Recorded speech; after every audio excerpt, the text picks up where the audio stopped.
Shubho Sandhya.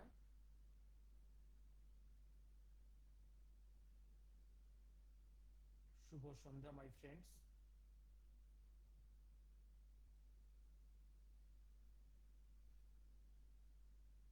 Hope I am audible and visible.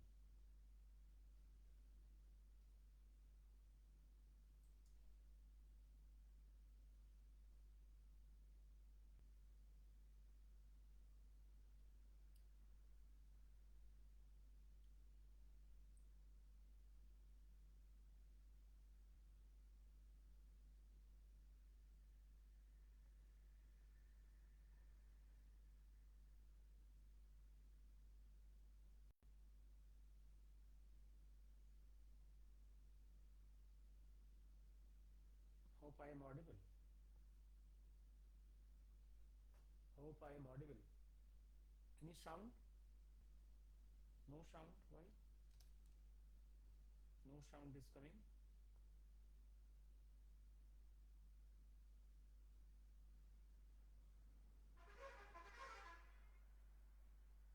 Am I audible?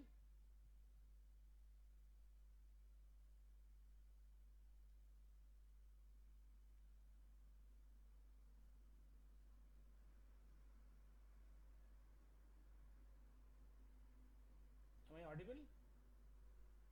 In my handset I am not audible.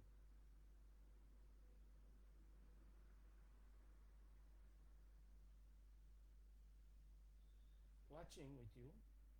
Konkona, am I audible?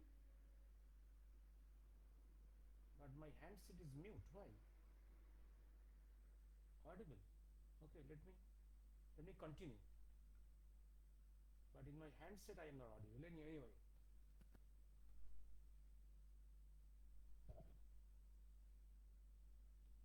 Let me continue.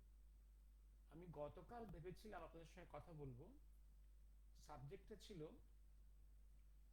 আমাদের ভারতবর্ষের আশা আকাঙ্ক্ষা এবং ভারতবর্ষের শত্রু মিত্র,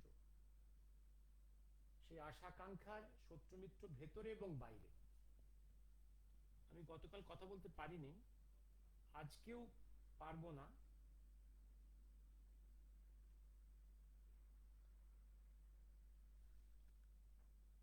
I think I am audible. I'm audible. Audible. I think better audible. Okay. আমি ঠিক 10টার আগে থেমে যাব, বা তার আগে আগে থেমে যাব। আমি 10 মিনিট 15 মিনিট থেমে যাব। আমি আজকে ইউটিউব লাইভ ফেসবুকে বসবো ইংরেজিতে প্রফেসর কপিল কুমার এবং ডক্টর শঙ্কর চ্যাটার্জির সঙ্গে। সাবজেক্টটা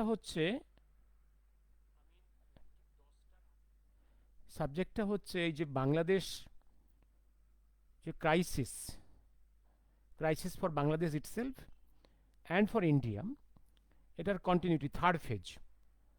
আর সেই সঙ্গে কিছু আলোচনা করব আজকে আমাদের ওয়েস্টে ইন পাকিস্তান আফগানিস্তান ফ্রন্টে কী হচ্ছে এটা নিয়ে, and what will be that impact of that Pak Afghan crisis on Indian soil. তার আগে আজকে একটু, ওটা তো ইংরেজিতে হবে, এটা বাংলা একটু করে নিই, যে আমরা ভারতবাসী যারা বিশ্বাস করি যে আমাদের ভারতবর্ষের একটা ইতিহাস ঐতিহ্য আছে, একটা সনাতন ঐতিহ্য আছে, সে ঐতিহ্য খুব মিনিমাম অন রেকর্ডস 5,000 ইয়ার্সের বেশি, এবং বেদিক মেটেরিয়ালস, যা বেদিক যে টেক্সট যা পাওয়া যাচ্ছে, যেটাকে যারা জার্মান স্কলাররা ডেসিফার করছে, সেই বেদিক সভ্যতার বয়স অ্যাবাউট 24 লাখ ইয়ার্স। শুধু রামসেতুর বয়সটা নাসা বলেছে, নাসা তার রিমোট সেন্সিং নাসা দিয়ে বলেছে 17.5 lakh years, and that is man made. যাই হোক, আমি অত দূরে যাচ্ছি না, আমি পরে এ নিয়ে আলোচনা করবো যখন একা যখন বসবো ফেসবুকে, যে আমাদের ভারতবর্ষের সভ্যতার কত গভীরে এবং কত কত প্রাচীন। যাই হোক, এবং আমরা ভারতবর্ষের আমাদের কিছু মানুষ আমরা বিশ্বাস করি আমাদের সেই ইতিহাস ঐতিহ্যে, সেই পথ ধরেই স্বাধীনতা সংগ্রামের যে পথ, সেই পথ চলেছেন। আমি তো বলি ভারতবর্ষের জাগরণের শ্রীরামকৃষ্ণ, স্বামী বিবেকানন্দ, তারপর সেই পথে আমাদের আমাদের ভারতবর্ষের ইতিহাস ঐতিহ্যের স্বীকার করেই রবীন্দ্রনাথ, বঙ্কিমচন্দ্র, হ্যাঁ, সাভারকার, লাল বাল পাল, তিলক, লাজপত রায়, অ্যানি বেসেন্ট থেকে আরম্ভ করে মদনমোহন মালব্য, দেশবন্ধু চিত্তরঞ্জন থেকে সুভাষচন্দ্র, নেতাজি সুভাষচন্দ্র, রাসবিহারী বোস, এই যে বিপ্লবীদের ধারা, এরা চেয়েছে সনাতন ভারতবর্ষকে আবার রিবিল্ড করতে। কারণ আমরা সে গুপ্ত যুগের পরে, মাত্র গুপ্ত যুগে ভারতবর্ষ গোটা পৃথিবীতে একটা সভ্যতার অত্যুচ্চ শিখরে উঠেছিল। বিশাল তার সাম্রাজ্য, তার শৌর্যবীর্য, তার জ্ঞান বিজ্ঞান, তারপরে আরো কয়েকবার তার সেই সভ্যতা কয়েকবার তার প্রকাশ পেয়েছে। কিন্তু তারপরে তারপরে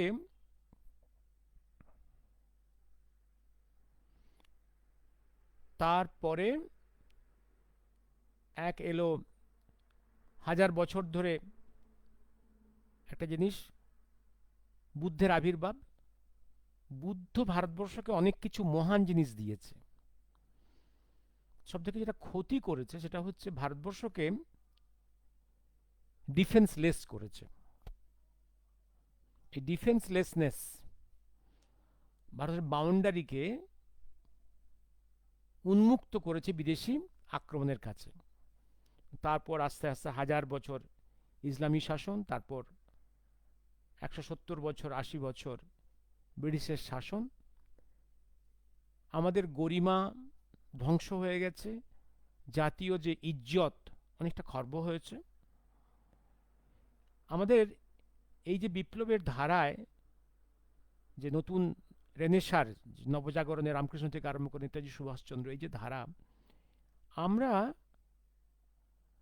ভারতবর্ষকে তৈরি করতে চেয়েছি, সেই ইতিহাস ঐতিহ্যের একদম ব্যাকগ্রাউন্ডের উপরে, এবং আধুনিক জ্ঞান বিজ্ঞান গোটা পৃথিবীতে যা আবার তৈরি হয়েছে সেটাকেও গ্রহণ করে। তার সব থেকে বড় প্রতিবন্ধকতা হচ্ছে আর একটা গ্রুপ অফ পিপল, যারা বিশ্বাসই করে না যে ভারতবর্ষের আদি সভ্যতা ছিল। তাদের কাছে এই ধারণা, বা তারা প্রচার করে যে মুসলমানরা এসেই ভারতবর্ষকে সভ্য করেছে, তারপরে সভ্যতা শেপ দিয়েছে ব্রিটিশাররা। এবার এই যে পরবর্তী যে, এবং এই ন্যাচারালি এই যে পরবর্তী যে গান্ধী নেহরুর এই যে এরা এবং কমিউনিস্টরা হচ্ছে এই চিন্তার ধারক বাহক, যে ভারতবর্ষের আদি কোনো সভ্যতা ছিল না, বিদেশিরাই এসে ভারতবর্ষকে সভ্য করেছে। এইখানেই মূল দ্বন্দ্ব, প্রথম ধারার সঙ্গে দ্বিতীয় ধারার এই মূল দ্বন্দ্ব। ব্রিটিশের সাহায্যেই কিন্তু দ্বিতীয় ধারা একদম এই গান্ধী নেহেরু, মুসলিম লীগ, কমিউনিস্টরা ভারতবর্ষের অফিসিয়াল রাজনৈতিক শক্তি এসে দাঁড়িয়েছে।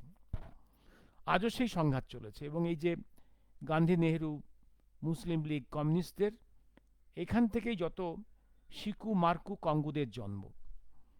তারা কখনোই স্বীকার করে না যে ভারতবর্ষবাসীর অধিকার আছে, সনাতন ভারতবর্ষ তার ইতিহাস ঐতিহ্যকে নিয়ে বাঁচবার অধিকার আছে।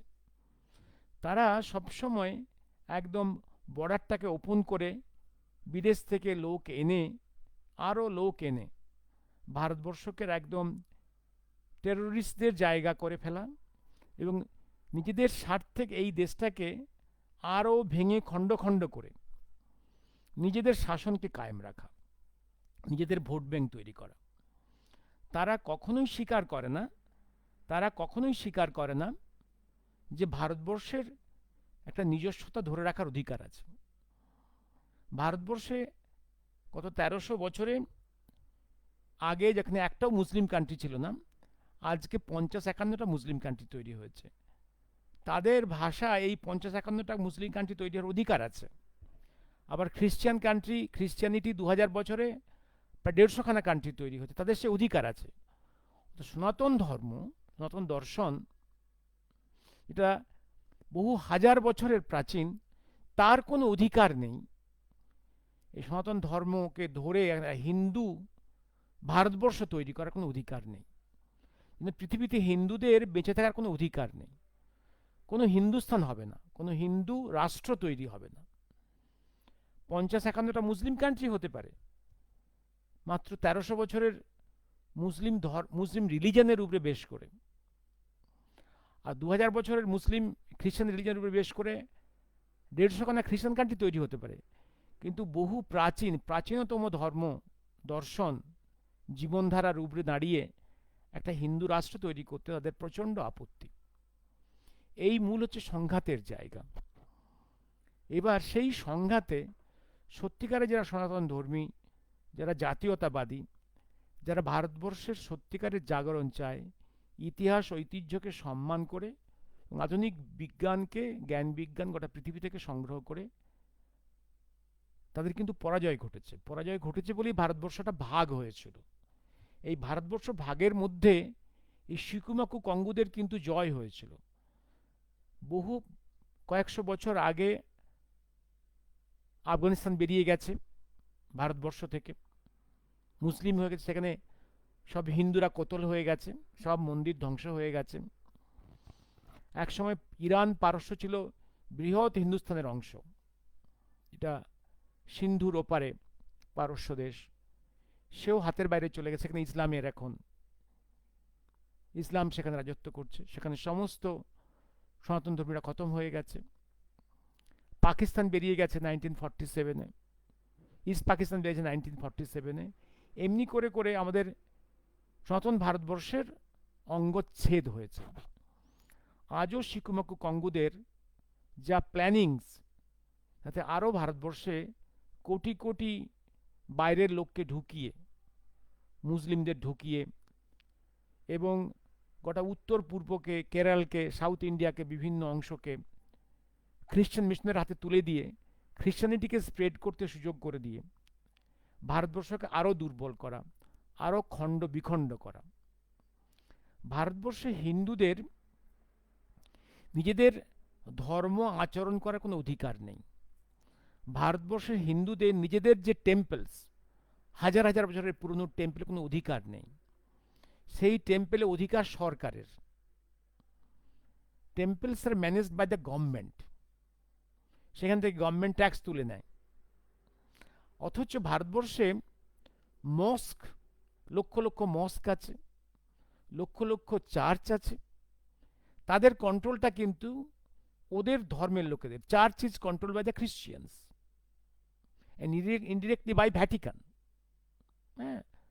from foreign land, এবং মস্ক কন্ট্রোল হয় বাই ইসলাম, বাই মুসলিমস। এবং এইখানেই আমাদের ল্যান্ডে মস্ক, আমাদের ল্যান্ডে চার্চ, তার কন্ট্রোলটা আসছে from outside, extra territorial control. অথচ আমাদের ভারতবর্ষর নিজস্ব যে টেম্পলস, তার control not in the hands of the Hindu societies, but in the hand of government. সেই গভর্নমেন্ট সেকুলার, সেই গভর্নমেন্ট সেকুলার। সেই কি সেকুলার? এখানে ওয়াকফ বোর্ড আছে। ওয়াকফ বোর্ড এমন একটা বোর্ড ব্রিটিশ তৈরি করেছিল, তাকে আর পাওয়ার আরও বাড়িয়েছে নেহেরু, তারপরে কংগ্রেস গভর্নমেন্ট বাড়িয়ে গেছে, যে ওয়াকফ বোর্ড যদি বলে যে এই মাইলের পর মাইল ল্যান্ড এবং এই সমস্ত বাড়ি, মন্দিরের জায়গা ওয়াকফের প্রপার্টি, আল্লাহর জায়গা, সেটাই শেষ কথা। সেখান থেকে হিন্দুরা সব বাড়ি ছেড়ে চলে যেতে হবে, এবং এটা নিয়ে কোর্টে কোনো চ্যালেঞ্জ করা যাবে না। This a situation. আমরা এই ভয়ঙ্করতম ক্রাইসিসের মধ্যে আছি। এই দ্বন্দ্ব, অর্থাৎ একদিকে এই ভারতবর্ষকে খণ্ডবিচ্ছিন্ন করার জন্য শিকুমাকু কঙ্গুদের চক্রান্তগুলো, এরা সব ফরেন পাওয়ার্সের এজেন্টস, আইদার প্যান ইসলামের এজেন্ট অর খ্রিশ্চানিটির এজেন্ট, দেশকে আরও বিচ্ছিন্ন করা, বিখণ্ড করা। আর একদিকে হচ্ছে ভারতবর্ষের মাটি থেকে উঠে আসা একটা শক্তি, যারা ভারতবর্ষকে নতুন করে আবার তার একদম ইতিহাস ঐতিহ্য দাঁড় করিয়ে একটা শক্তির ভারত গড়ে তুলতে চায়। সেই এই দুটো সিরিজ অফ শক্তির মধ্যে দ্বন্দ্ব। এবার আসছি আমি একদম বর্তমানে।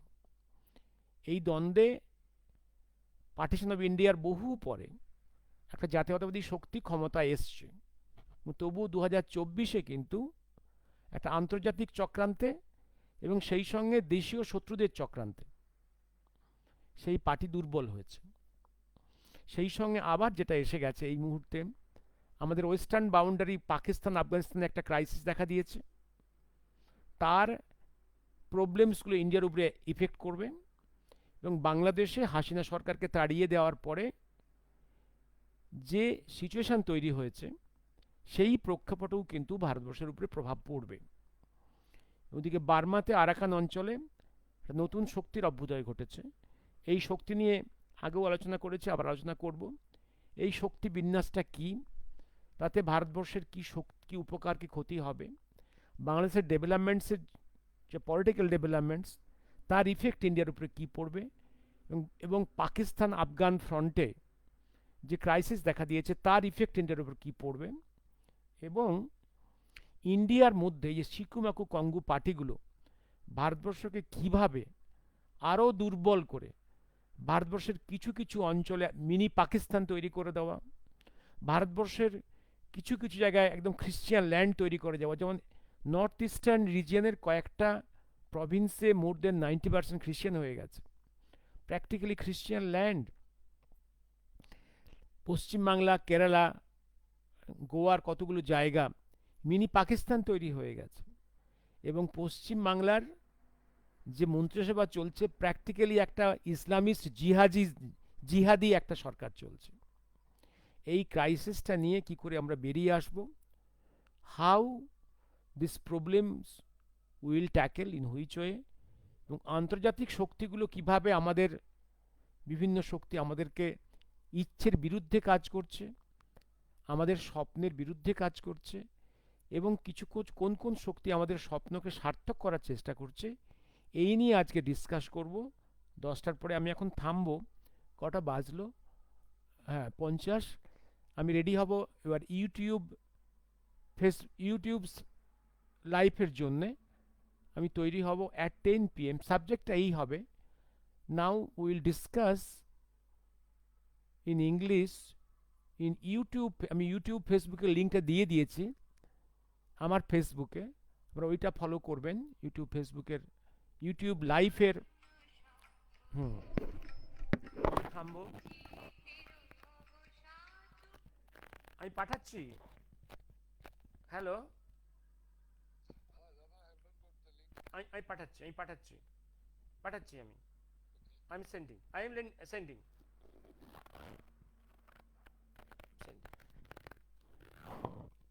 আমি I will have to ready for the next YouTube's live.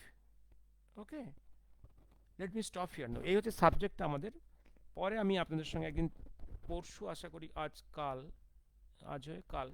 কালকে হয়তো এই সাবজেক্টটা নিয়ে আরও কন্টিনিউ করব। আমি সেটা লাইভ ফেসবুকে করব। আজকে আমি ইউটিউবে যাব। সরি আমি ফর ইন্টারাপশন, আমি থামছি এখন।